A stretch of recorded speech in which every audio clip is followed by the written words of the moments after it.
Good morning student, कैसे हैं? कल के लेक्चर में अपने इंट्रोडक्शन और सिलेबस के बारे में हमने चर्चा करी थी। आज अपन वन बाय वन टॉपिक लेते हैं। सबसे पहले क्लास 12 का unit number 9 genetics and genomics, जो 5 मिनट बताई थी आपको, जिसमें 2 क्वेश्चन आएंगे, एक 2 नंबर का और एक 3 नंबर का। और यही टॉपिक आपके 10th क्लास में भी है, जो आपका चैप्टर नंबर 3 है। 10th में आपकी 4 नंबर का टॉपिक है, उसमें एक ही क्वेश्चन आता है जो 4 नंबर का हो। साथ में यही टॉपिक आपके नीट के लिए भी बहुत इंपॉर्टेंट है। जो नीट के स्टूडेंट्स हैं उनके लिए भी टॉपिक इंपॉर्टेंट है, और 10th क्लास के वो स्टूडेंट्स जो साइंस लेना चाहते हैं, थोड़ा डिटेल में पढ़ना चाहते हैं, उनके लिए भी इंपॉर्टेंट है।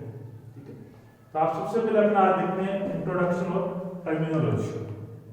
जेनेटिक्स पढ़ने से पहले सबसे पहले हमें ये ध्यान होना चाहिए कि टर्म क्या है इसके अंदर, क्योंकि जब तक अपने को टर्म ध्यान नहीं होगी तब तक आप जेनेटिक कवर नहीं कर पाएंगे। और एक बार आपके पास ये टर्मिनोलॉजी आ जाए, उसके बाद में अपन जेनेटिक्स को तुमसे तैयार कर सकते हैं। कुछ स्टूडेंट्स ये कहते हैं कि जेनेटिक्स बहुत टफ टॉपिक है, और मैं चैलेंज करता हूँ कि आप 1 बाय 1 वीडियो देखें, उसके बाद में सिंगल क्वेश्चन भी आपका सवाल सॉल्व नहीं हो तो मुझे बताना। सबसे पहले आपने इंट्रोडक्शन के अंदर फादर ऑफ जेनेटिक्स, जनक के रूप में किसको जाना जाता है, तो ग्रीगर जोहन मेंडल। जेनेटिक्स का नाम आते है, सबसे पहले नाम आता है मेंडल का।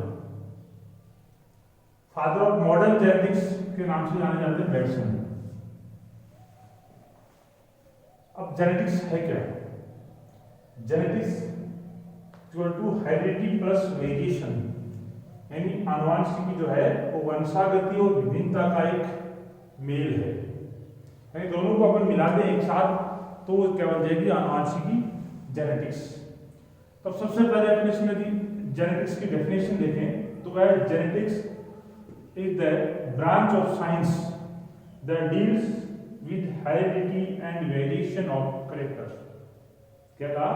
Genetics is the branch of science that deals with heredity and variation of characters, यानी विज्ञान की वह शाखा जिसके अंतर्गत वंशागति व विभिन्नताओं का अध्ययन किया जाता हो, क्या कहलाता है?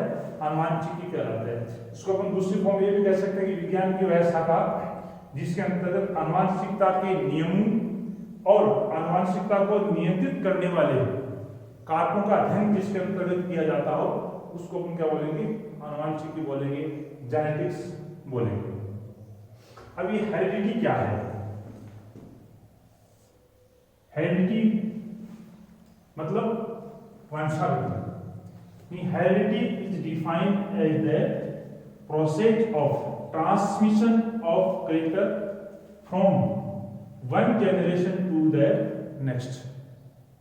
अपन ये कह सकते हैं कि आनुवंशिक लक्षणों का पैतृकों से संततियों में स्थानांतरित होना, मतलब एक जनरेशन से दूसरी जनरेशन के अंदर जो आनुवंशिक लक्षणों का ट्रांसफर होता है वो क्या कहलाता है? हेरिडिटी कहलाता है। यानी अपने ये कह सकते हैं कि अपने पेरेंट्स के, यानी अपने मम्मी पापा के जो आनुवंशिक गुण है, जो उसकी संततियों के अंदर आना, क्या कहलाता है? हेरिडिटी कहलाता है, वंशागति कहलाता है। ठीक, नेक्स्ट है वेरिएशन, विभिन्नता है। विभिन्नता क्या है? तो variation refers to the character differences among the individual of a species। क्या कहा? Variation refers to the character difference among the individual of a species, यानी एक ही जाति के विभिन्न सदस्यों के मध्य पाई जाने वाली असमानता क्या कहलाती है? वेरिएशन कहलाती है। इसको अपन इस तरीके से भी समझ सकते हैं, जैसे कहा कि एक ही जाति के विभिन्न सदस्यों के मध्य पाई जाने वाली विभिन्नता। अपने इसको इस तरीके से भी कह सकते हैं कि एक ही जो पेरेंट्स है उसकी जितनी भी संतान है उनमें भी आपस में विभिन्नताएं पाई जाती हैं, वो भी क्या है? वेरिएशन है। अपन काउंट करें यहाँ एक जाति के विभिन्न सदस्यों के मध्य, और यहाँ अपन क्या करें कि एक ही पेरेंट्स की विभिन्न संततियां जो है उनमें भी आपस में क्या पाई जाती है? वेरिएशन आ जाता है, तो वो भी विभिन्न है। या आप ये कह सकते हैं जैसे अपने एक हाथ है,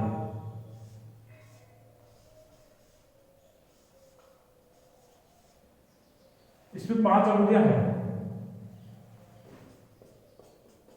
इन 5 अंगुलियों के अंदर भी आपस में क्या समानता नहीं है। ये भी क्या है, एक विभिन्नता है, वेरिएशन है। तो वेरिएशन का मतलब क्या हो गया, एक ही जाति के विभिन्न सदस्यों के मध्य पाई जाने वाली विभिन्नता है।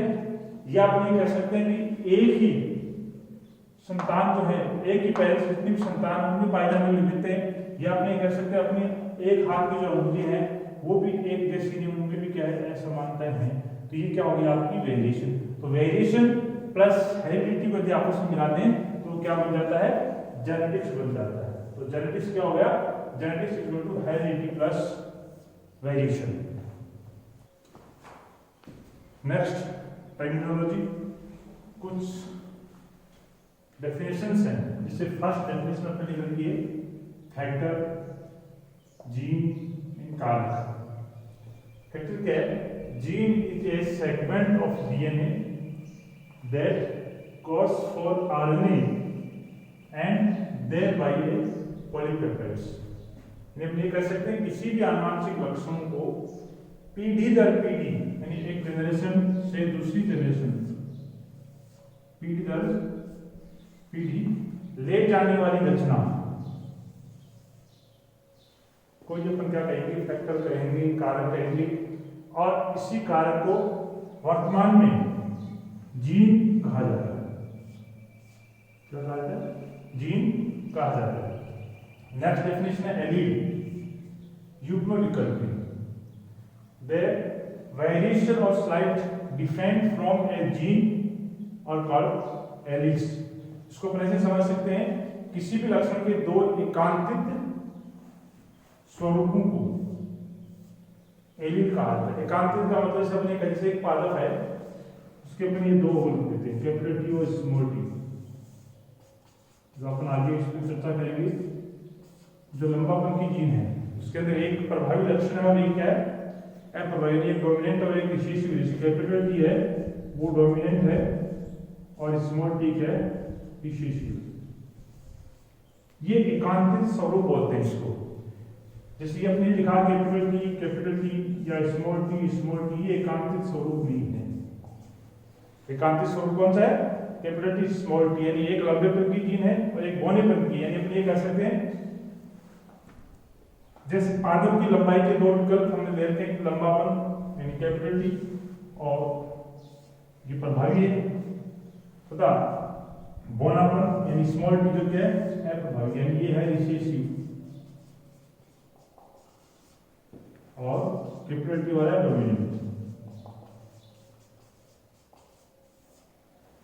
अब ये दोनों एकांतित हो गए एक दूसरे के, इसलिए इसको हम बोलते हैं एकांतित स्वरूप क्या कहलाता है, एलील कहलाता है। नेक्स्ट थर्ड जो अपनी डेफिनेशन है वो फिनोटाइप यानी लक्षण प्रारूप। द ऑब्जर्वेबल और external character of an organism constitute it's phenotype. यानी अपन ये कह सकते हैं किसी भी लक्षण का भौतिक स्वरूप अथवा बाह्य लक्षण जो दिखाई दे, जिसको हम बाहर से देख के बता सकते हैं ये काला है, ये गोरा है, ये मोटा है, लंबा है, बौना है। ये लक्षण जो हम बाहर से देख सकते हैं वो सारे के सारे लक्षण किसके अंदर आएंगे, फिनोटाइप के अंतर्गत आएंगे। यानी बाह्य लक्षण मीन्स ये काला है, गोरा है, मोटा है, पतला है, लंबा है, बौना है। ये वो लक्षण है जिनको अपन बाहर से देखकर इंडिकेट कर सकते हैं, तो वो आएंगे फिनोटाइप। यानी इसको अपन ये कह सकते हैं सामान्य भाषा के अंदर बाहरी दिखावा, बाहरी दिखावा। दिखावा अपन करते हैं ना वो क्या कहलाता है, फिनोटाइप कहलाता है। और ये जो फिनोटाइप जो है उनका जो इन्वायरमेंट का इफेक्ट है वो बहुत ज्यादा पड़ता है। यानी लक्षण प्रारूप जो है वो वातावरण से प्रभावित होते हैं। जैसे सीधा सिंपल सा बात करें, कोई व्यक्ति है, इस व्यक्ति को 10 दिन के लिए धूप में छोड़ दिया जाए तो वो काला हो जाएगा। क्या कहा मैंने? कोई व्यक्ति है, उसको 10 दिन के लिए आप धूप में छोड़ दो उसको, उसका चेहरा क्या हो जाएगा, या उसका त्वचा जो है वो थोड़ा डार्क हो जाएगी। लेकिन उस व्यक्ति को जैसे ही आप वापस रूम के अंदर शिफ्ट कर देंगे, मतलब छाया वाले स्थान में उसको शिफ्ट कर देंगे, तो उसका वही वापस कलर जो पहले था नेचुरल वही वापस हो जाएगा। यानी वातावरण से, इन्वायरमेंट था उससे वो चेंज हो गया। इसलिए जो बाहरी दिखावा जो होता है, यानी इस पर वातावरण का इफेक्ट पड़ता है। नेक्स्ट जो डेफिनेशन जो आती है जीनोटाइप, जीन प्रारूप। The genetic constitution of an organism is called genotype. यानी किसी भी लक्षण प्रारूप के जो हैं उसको अपन किसी कारक के द्वारा व्यक्त करते हैं, वो उसका जीन प्रारूप कहलाता है। जैसे यहां हमने कहा लंबा, अब इस लंबे के लिए अपन ये देखें, कैपिटल टी स्मॉल टी वो भी लंबा होगा, कैपिटल टी है कैपिटल टी वो भी क्या होगा, लंबा है। लक्षण प्रारूप के तो अपन इसको भी क्या करेंगे, लंबा, इसको भी अपन क्या कहेंगे, लंबा है। लेकिन ध्यान रहे इनके ये जीनोटाइप अलग अलग है। इसके अंदर एक कैपिटल टी और एक है स्मॉल टी है, और इसमें दोनों कैपिटल टी है। देखने में क्या है, लंबे हैं, टॉल हैं, लेकिन अपन इसका जीनोटाइप अपन देखेंगे तो वो दोनों के अंदर अलग अलग है। एक में कैपिटल टी स्मॉल टी है, एक में क्या, दोनों ही कैपिटल टी है। तो जीनोटाइप का मतलब क्या होगा, इसको कारकों के द्वारा व्यक्त करना। और ध्यान दें स्टूडेंट्स, इस जीनोटाइप पर वातावरण का कोई प्रभाव नहीं पड़ेगा। व्यक्ति काला है चाहे गोरा है, प्लांट लंबा है चाहे वो बौना है, लंबा है तो उसका कैपिटल टी स्मॉल टी है, तो उसको चाहे धूप में छोड़े या अन्य किसी वातावरण कंडीशन को शिफ्ट कर दें, उसमें कैपिटल टी स्मॉल टी ही रहना है। जिसमें कैपिटल टी है तो उसको किसी भी आप एनवायरनमेंट के अंदर शिफ्ट कर दें, उसकी सेल पर कोई प्रभाव नहीं पड़ेगा, केवल बाहरी दिखावा चेंज होगा, यानी फिनोटाइप चेंज हो सकता है बट जीनोटाइप चेंज नहीं होगा। तो अपन ये कह सकते हैं जीनोटाइप सामान्यतया वातावरण से प्रभावित नहीं होते। तो दो परिभाषाएं एक दूसरे के सिनोनिम चलती है, फिनोटाइप और जीनोटाइप। तो फिनोटाइप हो गया बाहरी दिखावा, और जीनोटाइप को अपन ये कह सकते हैं जिसको अपन कारकों के द्वारा व्यक्त करते हैं। अब नेक्स्ट जो फिफ्थ नंबर है वो है homozygous, समयुग्मजी। It is an individual organism in which the members of a pair of alleles for the character are similar. क्या कहा? It is an individual organism in which the members of a pair of alleles for the character are similar. यानी जोड़ी के दोनों कारक यदि समान प्रभाव वाले हो, क्या कहा, जोड़ी के दोनों कारक समान प्रभाव वाले हो, तो उसको अपन क्या कहेंगे, होमोजाइगस कहेंगे, समयुग्मजी कहेंगे। यानी दोनों का स्वरूप एक जैसा होना चाहिए। जैसे अपन ये कह रहे हैं कैपिटल टी या स्मॉल टी, ये दोनों जैसे इस पेयर के अंदर देखें दोनों समान प्रभाव वाले हैं। ये कैपिटल टी इसको अपन प्रभावी एंड डोमिनेंट है, ये कैपिटल टी भी क्या प्रभावी एंड डोमिनेंट है। इसके अंदर दोनों स्मॉल हैं, ये दोनों क्या रिसेसिव है। इसलिए जोड़ी के दोनों कारक ये समान प्रभाव वाले हो, यानी एक जैसे हो, तो अपन क्या बोल सकते हैं, होमोजाइगस बोल सकते हैं। तो अपन ये भी कह सकते हैं कि जो होमोजाइगस होता है वो प्योर होता है। क्या होता है, प्योर होता है। प्योर का मतलब क्या हो गया, इसके अंदर कोई भी हाइब्रिड नहीं है। जैसे इन दोनों का आगे अपन पढ़ेंगे, क्रॉस करवाते हैं, मान लीजिए अपने पास small T capital T small T प्राप्त होता है, ये प्योर नहीं है क्योंकि ये हाइब्रिड है। क्या है, हाइब्रिड है। एक कैपिटल टी और एक क्या है, स्मॉल टी। हेटेरोजाइगस है ये, न कि होमोजाइगस। तो अपन नेक्स्ट डेफिनेशन अपने हेटेरोजाइगस आएंगे, उसके अंदर अपनी चीजें दर्शाएंगे कि इसमें जोड़ी के दोनों कारक अलग अलग प्रभाव वाले होते हैं। ठीक है, नेक्स्ट अपनी डेफिनेशन है वो है हेटेरोजाइगस, समयुग्मजी। Heterozygous, it is an individual organism in which the members of a pair of alleles for the character are dissimilar or different. Homozygous के अंदर अपने क्या कहा था कि जोड़ी के दोनों कारक समान प्रभाव वाले होने चाहिए। तो हेटेरोजाइगस में क्या होगा, दोनों असमान प्रभाव वाले होने चाहिए। क्या होने चाहिए, दोनों असमान प्रभाव वाले होने चाहिए। जैसे हमने होमोजाइगस के अंदर लिखा था कैपिटल टी या स्मॉल टी या कैपिटल आर या स्मॉल आर, यानी प्रत्येक पेयर जो है उसके अंदर सेम है, या तो दोनों कैपिटल है या फिर दोनों स्मॉल है। लेकिन यहीं पे हेटेरोजाइगस के अंदर क्या कहेंगे, जोड़ी के दोनों कारक अलग अलग प्रभाव वाले होने चाहिए, असमान प्रभाव वाले होने चाहिए। जैसे यहाँ पर हमने कहा कैपिटल ए का स्मॉल, जैसे अपने यहाँ पर देखिए कैपिटल ए स्मॉल, ये दोनों हेटेरोजाइगस है। तो होमोजाइगस का मतलब क्या हो गया, दोनों एक जैसे होने चाहिए, समान प्रभाव वाले होने चाहिए, यानी दोनों या तो लंबेपन के लिए जीन हो या फिर दोनों क्या हो, बौनेपन के लिए जीन हो। जबकि विषम युग्म जो है हेटेरोजाइगस है, उसके अंदर दोनों पेयर के अंदर एक स्मॉल है एक कैपिटल, यानी अलग अलग प्रभाव वाले होने चाहिए। बस वो चीज ये कर लेंगे कि आप इसको लंबा कहेंगे या बौना किसको कहेंगे, वो एक अलग अपना मैटर है। लेकिन यदि डेफिनेशन के रूप में अपन देखना चाहें तो होमोजाइगस का मतलब दोनों समान होने चाहिए, और हेटेरोजाइगस का मतलब क्या होगा, दोनों क्या होने चाहिए, विपरीत होने चाहिए, अलग अलग होने चाहिए। अब नेक्स्ट जो डेफिनेशन आएगी वो डोमिनेंस प्रभावी, और इसी के साथ में दूसरी डेफिनेशन है रिसेसिव, यानी एब, ये भी दोनों जोड़ी करते रहते हैं। डोमिनेंस का मतलब है dominant allele is the allele which expresses itself in a hybrid where the members of a pair of allele for the characters are different। यानी ऐसे युग्म विकल्पी जो एक वैकल्पिक युग्म विकल्पी की उपस्थिति में भी स्वयं को लक्षण प्रारूप में प्रकट करने में सक्षम होते हैं। प्रभावी लक्षण क्या है, डेफिनेशन कुछ अटपटी लगेगी, टफ टाइप लगेगी, लेकिन बहुत इजी है। ये क्या कर रहा है, ऐसे युग्म विकल्पी यानी एक पेयर होना चाहिए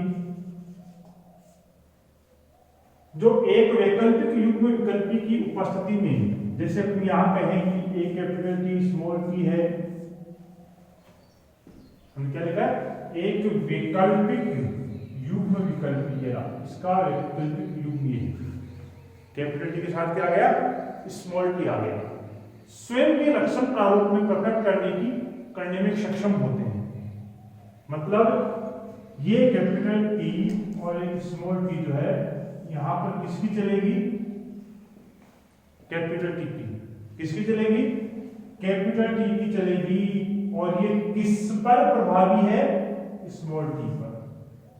यानी स्मॉल टी को अपने बौनेपन के लिए इंगित करते हैं, यानी ड्वार्फ के लिए, और टी को अपन करते हैं लंबेपन के लिए, यानी टॉल के लिए, कैपिटल टी को। लेकिन ये दोनों जब साथ आएंगे तब किसकी चलेगी, कैपिटल टी की चलेगी, यानी स्मॉल टी का जो भी प्रभाव है वो गौण हो जाएगा, नहीं दिखेगा। अपन ये कह सकते हैं एक बड़ा भाई है और एक छोटा भाई, ठीक है। अब यदि बड़े भाई ने कोई गलती कर दी तो छोटा भाई शिकायत करने के लिए पहुंचता है फादर के पास। इतने में बड़ा भाई आता है और बोलता चुप हो जा, इस बेचारे कोई नहीं सुनेगा, इस बेचारे की कोई नहीं सुनेगा। मतलब किसका प्रभाव ज्यादा आ रहा है, बड़े भाई, यानी इस बड़े भाई ने किसका प्रभाव कौन कर दिया, छोटे भाई का। फादर ने बड़े भाई की बात को मानकर छोटे की नहीं सुनी। तो प्रभावी का मतलब होता है जो युग्म के रूप में साथ उपस्थित है उसकी नहीं चले। जैसे लंबापन है, कैपिटल टी स्मॉल टी, पुष्प का बैंगनी रंग है, या अपने वाले कैपिटल आर स्मॉल आर है, इसमें भी आर की चलेगी, कैपिटल आर की प्रभाव रहेगा, स्मॉल आर का नहीं रहेगा। इसमें भी ये कैपिटल टी है और किस पर प्रभावी रहेगा, स्मॉल टी पर रहेगा। तो प्रभावी क्या हो गया, यानी एक युग्म विकल्प के साथ उपस्थित है तब भी अपना प्रभाव प्रकट करना। यानी अपने इसको ये भी कह सकते हैं कि ऐसा लक्षण जो F1 पीढ़ी के अंदर प्रकट हो जाएगी। अभी F1 पीढ़ी क्या है, फर्स्ट फीलियर जनरेशन, जब अपन मोनोहाइड्रोक्रॉस पढ़ेंगे या डाइहाइड्रोक्रॉस पढ़ेंगे तब आएगी अपने पास ही। यानी ऐसा लक्षण जो F1 पीढ़ी के अंदर प्रकट हो वो कौन सा लक्षण कहलाता है, डोमिनेंट कैरेक्टर कहलाता है, यानी प्रभावी लक्षण कहलाता है। यानी जो F1 पीढ़ी के अंदर फर्स्ट फीलियर जनरेशन के अंदर जो प्रकट हो जाएगा वो क्या कहलाएगा, डोमिनेंट कैरेक्टर कहलाएगा। इसी के साथ रिसेसिव, इसके साथ इसी का जस्ट उल्टा बोल सकते हैं। रिसेसिव का मतलब क्या है, यहाँ बड़ा उपस्थित नहीं होगा, किसकी चल जाएगी, छोटे की। यानी जब छोटा भाई अकेला फादर के पास शिकायत करने पहुंचता है, बड़ा तो है ही नहीं, तो किसकी चलेगी, फिर किसकी चलेगी, छोटे की चलेगी। क्योंकि अब छोटे वाला क्या है, यहाँ पर प्रभावी है। क्या है, प्रभावी है, क्योंकि इसके प्रभाव को दबाने के लिए बड़ा वाला यहाँ पर है ही। और जब बड़ा वाला यहाँ पर नहीं है तो केवल कौन बचा हुआ है, छोटा भाई बचा है। और फादर को जो भी कंपेयर करेगा उसकी वाजिब मान ली जाएगी। यानी it is the allele which is suppressed और does not express itself in the hybrid where the members of a class of an allele for the characters are different। यानी ऐसे युग्म विकल्पी जो लक्षण प्रारूप की दिखावट को एक अन्य समान, ध्यान दें यहाँ शब्द यूज किया हमने, अन्य समान, यहाँ ऐसा शब्द हमने कहीं भी यूज नहीं किया है, ऐसा समान, क्योंकि यहाँ पर दोनों अलग अलग है। कैपिटल टी स्मॉल टी की बात कर सकते हैं या कैपिटल आर स्मॉल आर की बात कर सकते हैं, लेकिन यहाँ पर हमने क्या लिखा है, दिखावट को एक अन्य समान युग्म विकल्पी, यानी कैपिटल आर है तो उसके साथ स्मॉल आर है तो उसके साथ स्मॉल आर ही होगा, स्मॉल टी है तो इसके साथ क्या होगा, स्मॉल टी ही होगा। यानी समान युग्म विकल्पी में ही प्रभावित कर सकते हैं। जैसे हमने यहाँ लिखा का बोनापन या उस प्रकार सफेद रंग, जैसे यहाँ हमने लिखा कैपिटल टी स्मॉल टी है, इसमें कैपिटल टी जो है उसका प्रभाव प्रदर्शन होता है तब प्रभावी हो गया, और इसमें स्मॉल टी का प्रभाव जो है प्रदर्शन नहीं होगा तो ये क्या हो गया, अपने आप में अप्रभावी हो गया। लेकिन जैसे ही ये दोनों स्मॉल टी साथ आ जाएंगे तो हम इसको क्या कह सकते हैं, बोना कह सकते हैं। जैसे आपने बताया यहाँ पर कि कैपिटल टी को अपन बोलेंगे लंबा, यानी टॉल है। कैपिटल टी स्मॉल टी को भी अपन क्या बोलेंगे, लंबा टॉल है। स्मॉल टी को अपन क्या कहेंगे, बोना। स्टूडेंट्स ध्यान दें यहाँ पर, यहाँ दोनों कैपिटल है, दोनों क्या है, कैपिटल है इसलिए हमने लंबा कहा, कोई दिक्कत नहीं। यहाँ दोनों स्मॉल टी है इसलिए हमने बोना कहा, कोई दिक्कत नहीं, क्योंकि यहाँ पर कोई ऐसा नहीं है जो एक दूसरे के प्रभाव को दबाए। तो हमने स्मॉल टी को बोना कह दिया, कोई मैटर नहीं। कैपिटल टी को हमने लंबा कह दिया, कोई मैटर नहीं। लेकिन यहाँ आप देखिए, इसके अंदर आप भी गौर करके देखेंगे तो एक कैपिटल है, एक क्या स्मॉल है, यानी एक कैपिटल है, यानी एक अपने कह सकते हैं प्रभावी लक्षण वाला है, एक कौन सा है, बोनीपन वाला है, यानी यह प्रभावी लक्षण वाला है। लेकिन हमने यहाँ पर इसको ये नहीं कहा है कि ये बोना है, हमने क्या कहा यहाँ पर, लंबा है। ये बात अलग है कि शुद्ध है या अशुद्ध है, ये अपन आगे जब क्रॉस करेंगे नेक्स्ट में तब आपको बताएंगे। लेकिन समयुग्मजी विषमयुग्मजी दोनों हैं, इसके साथ से प्रभावी और अप्रभावी है। तो अप्रभावी और प्रभावी के अंदर भी है, जो F1 पीढ़ी के अंदर जो लक्षण प्राप्त हो गया, हमें प्रकट हो गया वो प्रभावी लक्षण, और यहाँ आप ये कह सकते हैं अप्रभावी के अंदर कि वो लक्षण जो F1 पीढ़ी के अंदर प्रकट नहीं हो। क्या कहा, जो F1 पीढ़ी के अंदर फर्स्ट फीलियल जनरेशन के अंदर प्रकट नहीं हो वो लक्षण होता है अप्रभावी, और जो लक्षण F1 पीढ़ी के अंदर प्रकट हो गया वो क्या कहलाएगा, प्रभावी लक्षण कहलाएगा। नेक्स्ट जो डेफिनेशन है वो मोनोहाइब्रिड क्रॉस, एकल संकर संकरण, मोनोहाइब्रिड क्रॉस। डेफिनेशन क्या होगी, it is a cross made between two individual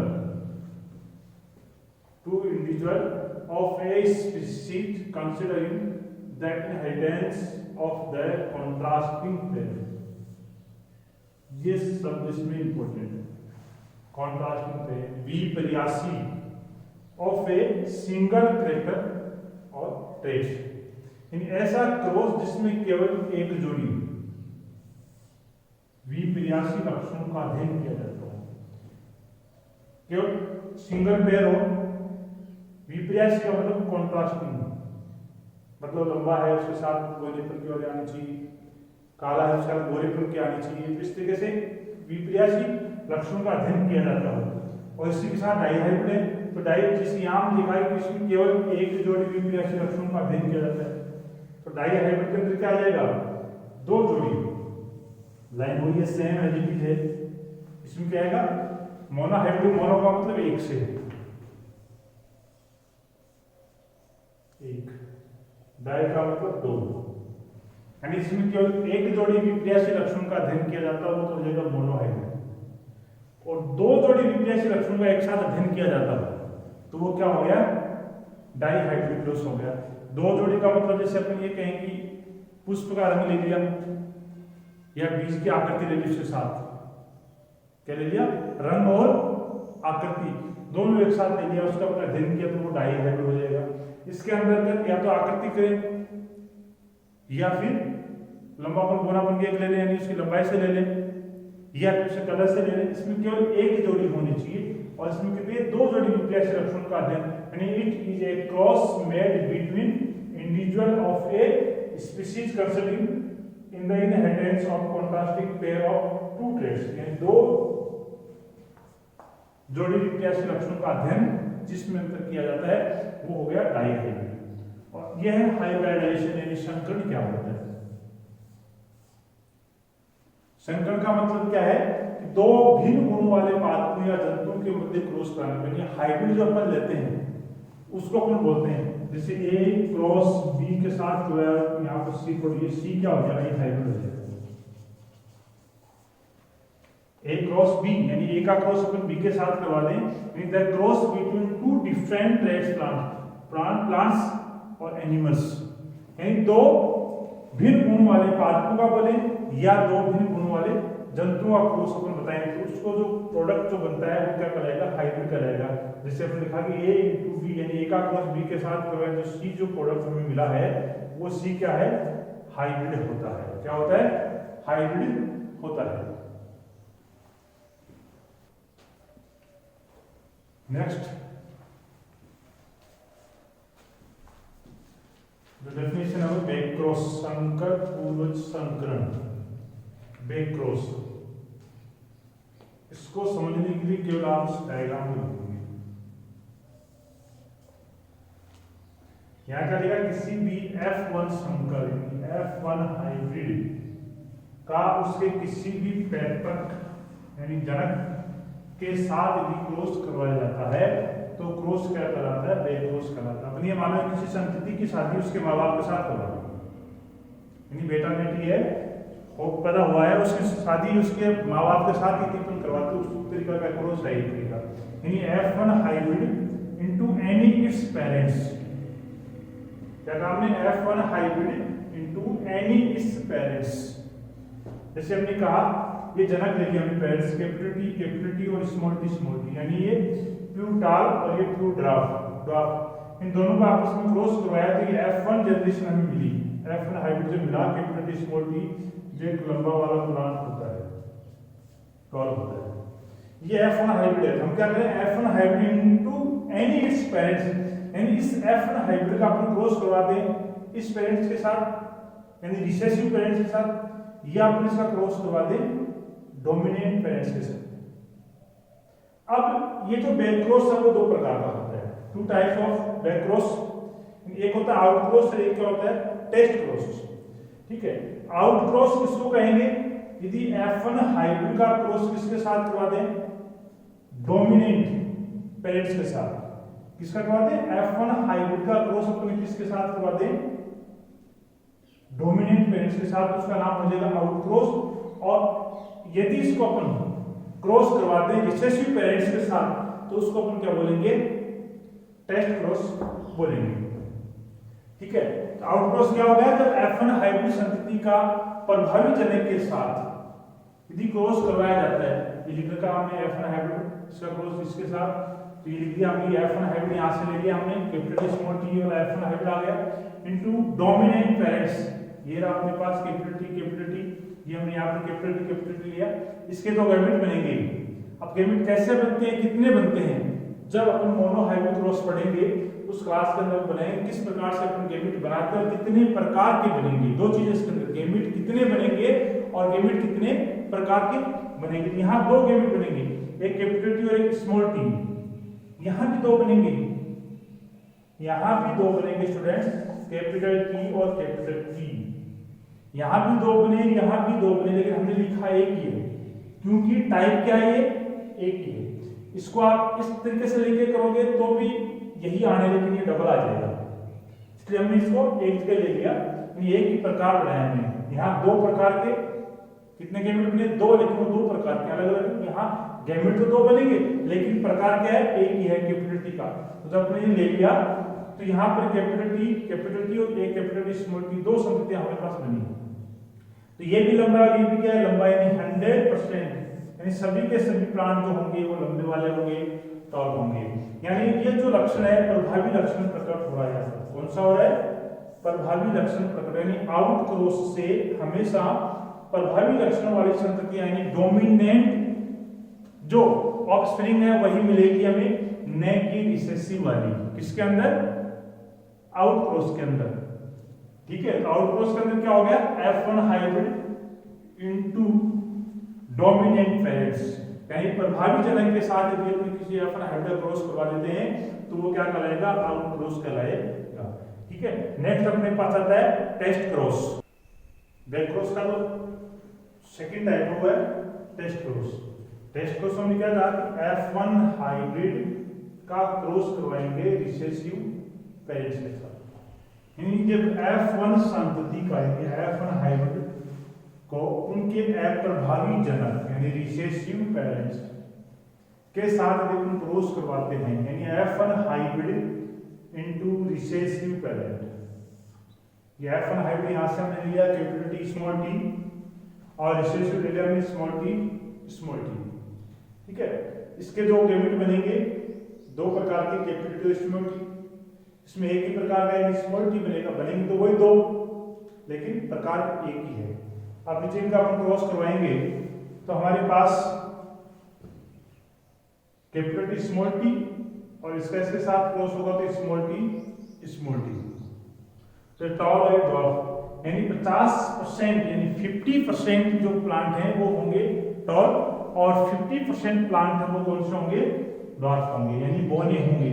यानी इसके अंदर लंबा और बोना, यानी अपने ये कह सकते हैं कि प्रभावी और अप्रभावी जो लक्षण है दोनों प्रकार की संततियां प्राप्त होती हैं इसके अंदर।